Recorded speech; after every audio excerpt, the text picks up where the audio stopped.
नमस्ते मित्रों, स्वागत है आपका डिबेट साला की एक और नई डिबेट वीडियो में। दोस्तों, आज की इस डिबेट वीडियो में एक तरफ होने वाले हैं कांग्रेस के बदतमीज प्रवक्ता आलोक शर्मा, आरजेडी की प्रवक्ता प्रियंका भारती और दूसरी तरफ एंकर्स। दोस्तों, एंकर्स ने जब इन लोगों से क्वेश्चन पूछे तो ये जवाब देने के बजाय उन्हें ही टारगेट करने लगते हैं। उसके बाद एंकर्स ने इनकी जो धुनाई की है उसे देखकर काफी ज्यादा आनंद आने वाला है। दोस्तों, आपसे अनुरोध है कि वीडियो को लास्ट तक जरूर देखिएगा। तो दोस्तों, बिना किसी देरी के चलिए डिबेट वीडियो स्टार्ट करते हैं। ये टीवी वाले भाई पिक्चर चालू करो बे। जब जहां जहां पर आपकी सरकार बनती है या आपके गठबंधन की सरकार बनती है वहां पर चुनाव आयोग बहुत अच्छे से चुनाव कंडक्ट कराता है, लेकिन जहां पर आपको हार का अंदेशा होने लगता है वहां पर ईवीएम दोषी हो जाती है, वहां पर चुनाव आयोग ट्रांसपेरेंट नहीं रहता है, चुनाव आयोग की 100 खामियां, हर बात पर आपको लगता है कि चुनाव आयोग दोषी है। अरे आपको अपनी मेहनत पर यकीन है ना, आपने जो किया उस पर यकीन है ना। अब एक नैरेटिव, पहले आपका चुनावों में कोई नैरेटिव नहीं चला। कौन सा नैरेटिव पूजा जी? आपको नहीं पता? मेरा नाम पूजा नहीं है, अमृता जी।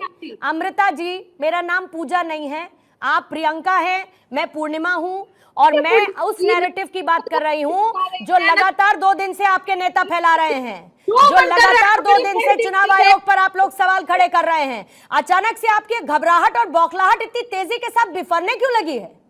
बौखलाहट वो लोग रखे हैं जो मोदी जी के गोद में खेल रहे हैं। बौखलाहट विपक्ष नहीं रखता। कभी कभी ऐसी शब्दावली का इस्तेमाल करती है ना।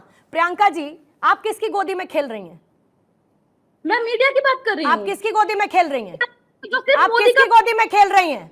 आप लोगों को बिल्कुल तमीज नहीं है कि कौन से शब्द, कैसे शब्द कहां बोलने हैं। आप लोग पता नहीं किस बात के प्रवक्ता बनकर बैठ जाते हैं। कौन किसकी गोदी में? मोदी जी की गोदी में कौन है ये बताइए। आप किसकी गोदी में बैठती हैं? आपसे सैंपल आप किसकी गोदी में बैठती हैं? प्रियंका कुशवाहा किसकी गोदी में बैठती हैं? आप गोदी में कंसिडर करती आप किसकी गोदी में बैठती हैं? खुद को कंसिडर आप लोगों को कोई मर्यादा नहीं है शब्दों की। आपको क्या बोलना है और क्या नहीं बोलना है इस बात का सरोकार तमीज सब लोग आप लोग भूल कर बैठे हुए हैं और फिर आप प्रवक्ता बनकर पार्टी को रिप्रेजेंट करते हैं। खुद को गोदी कंसिडर अरे करती थोड़ा है। शर्म करिए प्रियंका कुशवाहा, आप किसकी गोदी में बैठती हैं ये बताइए ना। आप खुद को किसकी गोदी में बैठती हैं? हाँ या ना करती है? अरे आप किसकी गोदी में बैठती हैं ये बताइए ना मुझे। खुद को गोदी मीडिया में कंसिडर करती है। आप किसकी गोदी में बैठती हैं? और अगर आपको बोलना था तो आप गोदी मीडिया बोलती, अपने टर्म को आप यूज करती। आप ये नहीं कहती कि वो जो प्रधानमंत्री की गोदी में बैठते हैं। आप किसकी गोदी में बैठती है पहले ये तय करिए। समझ गया मैं। आलोक शर्मा, मेरे मुंह मत लगो। मैं आपको सम्मान दे रहा था, आपने अपनी बात रखी, मेरे बीच में आप लगातार बोल। और मैं आपसे डरने वाला नहीं हूं। आप जैसे लोगों को बहुत देखा है। अच्छा, मुझे बोलने का मौका दीजिए। मैं आपसे कह रही हूँ प्लीज फिजिकली अग्रेसिव मत होइए, बैठ जाइए। चुपचाप बैठ जा। आलोक शर्मा जी का तो शब्द होता है लगातार कि मामा जी के घर से लाए थे, दादाजी के घर से लाए थे, फलना के घर से लाए थे। ये कांग्रेस पार्टी किसके घर से आई थी और किसके लिए जमीन लेकर आई थी, ये आलोक शर्मा जी नहीं बताएंगे। अब शब्दों की भरमार है आपकी। मैं बिल्कुल आज आपका इस बात पर विरोध करूंगा कि आपके कम से कम लगातार डिबेट देखता हूं, हर आप शब्द हर एंकर को टारगेट करते रहते हैं। क्यों? क्योंकि एक ऐसा दौर है आलोक शर्मा जी, बुद्धि फिर गई है कांग्रेस की। देश कहता कुछ और है, कांग्रेस समझता कुछ और है। आलोक जी, बीजेपी के प्रवक्ता, शिकायत अपनी जगह होती है। बुद्धिजीवी हैं, आपको इस बात को समझना चाहिए कि शो चल रहा है, डिबेट चल रहा है, आप अपने पक्ष को रखने के लिए स्वतंत्र है। ये क्या है मोदी जी का मामा? ये क्या है? अरे भाई, जमीन तरीका देने नहीं, की तरीका बात- नहीं है। जमीन देने की मोदी बात- जी इस देश के प्रधानमंत्री हैं, देश का जमीन है। आप बार-बार इस चीज को क्यों बोलते हैं? मुझे लगता है कि अब मतलब इसको ये आज तक को तय करना होगा कि हम इस तरह के प्रवक्ता को यहाँ बिठाना चाहते हैं या नहीं बिठाना चाहते हैं, क्योंकि आकर आज तक पर चैनल पर और एंकर पर इस तरह से लगातार हमला करना मुझे नहीं लगता कि ये ठीक है और हम लोगों को ये बर्दाश्त करने की जरूरत है। क्योंकि इस व्यक्ति को लेकर तमाम कांग्रेस पार्टी के प्रवक्ता आते हैं, अपनी बात कहकर जाते हैं, 6 बजे भी बोल कर गए हैं, 6 बजे भी बोल कर गए हैं, 8 बजे भी बोल के जाएंगे, लेकिन उनमें से कोई भी इस तरह से बदसलूकी नहीं करता है और फिजिकली इंटिमिडेट करने की कोशिश नहीं करता है। लेकिन आप शारीरिक रूप से भी अग्रेसिव होकर डिबेट में जिस तरह से व्यवहार करते हैं, ये शर्मनाक है और मैं इसको पूरी तरह से पोस्ट करती हूँ।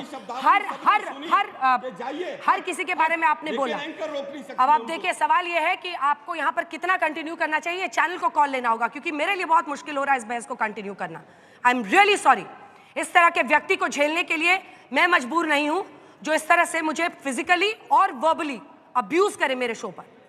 आई एम एब्सोल्युटली आपने क्या है? सत्य प्रकाश मिश्रा ने आकर आपको रोका है। वाह क्या सीन है।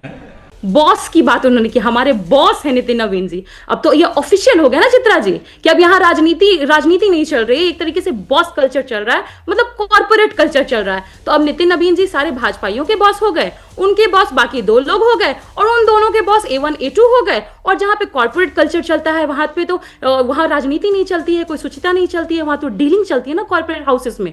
और रही परिवार की बात, बार बार नरेंद्र मोदी जी परिवार से चिढ़ते हैं। बेहतर ये होता चित्रा जी कि वो परिवार छोड़ते नहीं, क्योंकि आप भी परिवार हैं, हमारा भी परिवार होता है। हमने घर में कन्वर्सेशन देखे होते हैं कि कैसे घर की पत्नी समझा रही होती है पति को कि अब इस तरह की टिप्पणी करेंगे तो फिर आपके भी घर में आ जाएगा ना प्रियंका जी। मुझे लगता है कुछ मुद्दों पर कुछ ऐसे मुद्दे होते हैं प्रियंका जी, फिर लालू प्रसाद यादव को भी आप लेकर आएंगे इस डिबेट में बिना मतलब के। अगर आप इस तरह की व्यक्तिगत जिंदगी में जाकर ताक झाक करने लगेंगी, अभी तो यहाँ पर पॉलिटिकल परिवार की बात हो रही है ना, अभी यहाँ पर किसी के घर में परिवार की बात नहीं हो रही है, फिर तो आपके ऊपर और तेजस्वी जी के बड़े भाई के ऊपर भी उसी तरह से। प्लीज मुझे लगता है ना ये ओछी राजनीति से हमें बचना चाहिए, किसी की व्यक्तिगत जिंदगी में झांक कर हम देखें और इस पे मजे ले लें। नहीं प्रियंका भारती जी, मुझे इस पर सख्त आपत्ति, और मैं ऐसी छिछलेदार बहस में नहीं पड़ना चाहती। किसी की निजी जिंदगी में टुच्चे लोग झांकते हैं। श्रीमान लालू प्रसाद यादव के प्रवक्ता कॉर्पोरेटाइजेशन पे बात कर रही थी। गजब है भाई, जिन लोगों ने जो है मतलब कन्विक्टेड आदमी, सजा याफ्ता चारा चोरी के मामले में और मेडिकल बेल पर है, वो उनका स्वास्थ्य है खराब, नहीं तो जेल में होते वो।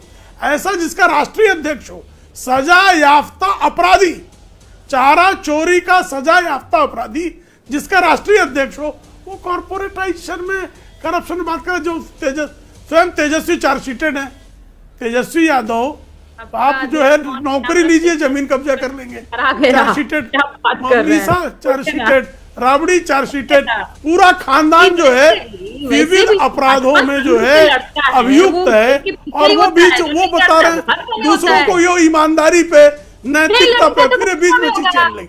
मैं इनको सुन रहा था ना चित्रा जी, ये चिचिया कह रही हैं। ये बहन जी को चिचियाहट की आवश्यकता। अब अपनी बात पूरी करने से प्रियंका भारती जी से बात पूछेंगी। चारा चोर, अभद्र अपराधी जो मेडिकल बेल पर है, अपराधी लालू प्रसाद यादव चारा चोरी का सजा याफ्ता अपराधी है कि नहीं है? है कि नहीं है? बताइए मुझे, सजा मिली है कि नहीं मिली है? सजा पाए हैं कि नहीं पाए हैं चारा चोरी में? प्रियंका भारती जी, किसी से छिपा हुआ है? ये मैं कोई ऐसा तथ्य बता रहा हूँ जो नया कहीं से निकाल के ला रहा हूँ। एक शब्द का बोले प्रियंका भारती जी, हाँ बोलिए। उन्होंने कई आरोप लगाए हैं, बोलिए प्रियंका भारती जी। एक शब्द का उन्होंने इस्तेमाल किया, चिचियाना। घर की महिलाओं से ऐसी बदतमीजी से बात करते हैं क्या प्रेम शुक्ला? या यही सिखाया जाता है भाजपा के कार्यालय? चिचियाने वाले को चिचियाना अभद्र शब्द नहीं है। आप किस शब्द को चिचियाना गलत शब्द है? चिचियाना कहीं बताइए ना, कौन सा शब्द को चिचियाना गलत शब्द है? दुनिया जानता है, छोड़िए। चीखने वाले को चिचियाना कहते हैं। मैं देशों शब्दों का प्रयोग कर लूं तो अपराधी हूँ? अंग्रेजी बोलूं, फ्रेंच बोलूं, अंग्रेजी बोलूं, फ्रेंच बोलूं, मैं देशों शब्द का प्रयोग कर रहा हूँ, देसी आदमी हूँ।